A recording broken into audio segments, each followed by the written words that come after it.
ഇതേപോലത്തെ നല്ല എസ്തെറ്റിക് ആയിട്ടുള്ള നമുക്ക് റിങ്സ് ഉണ്ടാക്കിയെടുക്കാം.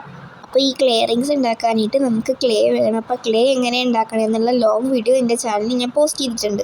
സബ്സ്ക്രൈബറിൻ്റെ അടിയിൽ നിങ്ങൾക്കൊരു ആരോ മാർക്ക് കാണാൻ, അതിനകത്ത് പിടിച്ച് നോക്കിയിട്ടുണ്ടെങ്കിൽ നിങ്ങൾക്ക് ആ വീഡിയോയിലേക്ക് ഡയറക്റ്റ് ആയിട്ട് പോകാവുന്നതാണ്. അല്ലെങ്കിൽ എൻ്റെ ചാനലെടുത്ത് നോക്കിയാൽ മതി. അപ്പം നമ്മൾ മൊത്തത്തിൽ 5 ക്ലേ റിങ്സ് ആണ് ഉണ്ടാക്കുന്നത്. അപ്പോൾ ആദ്യത്തെ ക്ലേ റിങ്സ് ഉണ്ടാക്കാനായിട്ട് നമ്മൾ ക്ലേ ഇതേപോലെ പരത്തി കൊടുക്കണം. പരത്തിയതിന് ശേഷം നമ്മൾക്ക് അളവെടുക്കണം. ആ അളവ് നമ്മൾ കട്ട് ചെയ്തെടുക്കണം. പിന്നെ അത് ജോയിൻ ചെയ്യാനായിട്ട് ഞാൻ ഇത്തിരി വെള്ളം അതിൻ്റെ നടുക്ക് ഇങ്ങനെ തേച്ച് കൊടുക്കുന്നുണ്ട്. അതിന് ശേഷമാണ് ഞാൻ ജോയിൻ ചെയ്തെടുക്കുന്നത്. അപ്പോൾ ഈ ഡിസൈൻ വരുന്നത് ഞാനൊരു ഫ്ലവറിൻ്റെ രീതിയിലാണ്. അപ്പോൾ അതുകൊണ്ട് തന്നെ ഫ്ലവറൊക്കെ ഞാൻ ഇങ്ങനെ ഒട്ടിച്ച് കൊടുക്കുന്നുണ്ട്.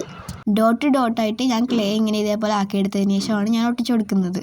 പിന്നെ ഈ ഫ്ലവർ നമ്മുടെ റിങ്ങിലേക്ക് ഒട്ടിക്കാനായിട്ട് ഇത്തിരി വെള്ളം എടുത്ത് നമ്മൾ തേച്ച് കൊടുത്തതിന് ശേഷം നമ്മൾ ആ ക്ലേ റിങ്ങിലേക്ക് ഒട്ടിച്ച് കൊടുക്കുന്നുണ്ട്. ഇനി രണ്ടാമത്തെ ക്ലേ റിങ് ഉണ്ടാക്കാനായിട്ട് നമ്മൾ ആദ്യം തന്നെ ഒരു പീസ് ഓഫ് ഇതെടുക്കുക. പിന്നെ അതേപോലെ തന്നെ അളവെടുക്കുക. എന്നിട്ട് പരത്തി കൊടുത്തതിന് ശേഷം അളവെടുക്കുക. പിന്നെ ഞാൻ അതിനെ ജോയിൻ ചെയ്തെടുക്കുന്നുണ്ട്. ഇതിനകത്ത് ഡെക്കറേഷൻ ഒന്നും വേണ്ടെന്ന് വിചാരിച്ചിട്ടാണ് ഞാൻ വെറുതെ ചെയ്തിട്ടുണ്ടായിരുന്നത്.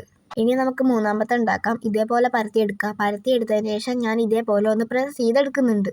പ്രസ് ചെയ്ത് കഴിയുമ്പോഴത്തേക്കും നമുക്ക് നല്ല തിന്നായിട്ടുള്ള ഇത് കിട്ടും. അതിന് നമ്മൾ അളവെടുക്കുക. പിന്നെ നമ്മൾ കട്ട് ചെയ്തെടുക്കുക. പിന്നെ ജോയിൻ ചെയ്തെടുക്കുക.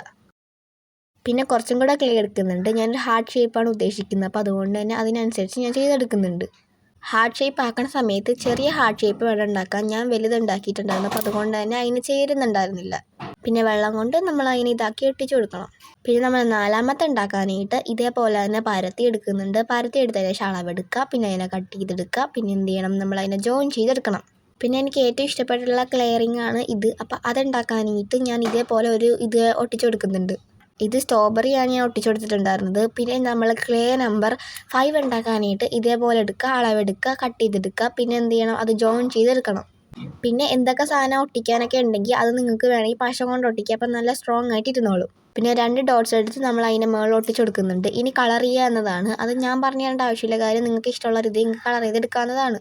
കളർ അടിക്കേണ്ടത് ഇന്നലെ ഞാൻ ഉണ്ടാക്കി, എന്നിട്ട് ഇന്നാണ് ഞാൻ കളർ അടിക്കുന്നത്. പിന്നെ നമ്മൾ അത് ഉണങ്ങി വരുന്ന സമയത്ത് നമ്മൾ ഗ്ലൂ കൊണ്ട് ഇതേപോലെ ചെയ്തെടുക്കുന്നുണ്ട്. അപ്പോൾ നല്ലൊരു വാർണിഷ് പോലെ ഇരിക്കും. അല്ലെങ്കിൽ നെയിൽ പോളിഷിൻ്റെ ട്രാൻസ്പെറൻ്റ് ആയിട്ടുള്ള സാധനം ഉണ്ടല്ലോ, അപ്പോൾ അതെടുത്ത് ഒട്ടിച്ച് കൊടുത്താലും മതി. അപ്പോൾ ഇതാണ് ഗൈസ് ഫൈനൽ ലുക്ക്. എനിക്ക് ഇഷ്ടപ്പെട്ടിട്ടുണ്ടായിരുന്ന ആ സ്ട്രോബെറിയുടെ ആ ഫ്രോഗിൻ്റെത് വരുന്നു. ഇനി നമുക്ക് കുറേ ക്ലേ കൊണ്ടൊക്കെ സാധനങ്ങളൊക്കെ ഉണ്ടാക്കാം. അപ്പോൾ ഡു സബ്സ്ക്രൈബ്. ബൈ.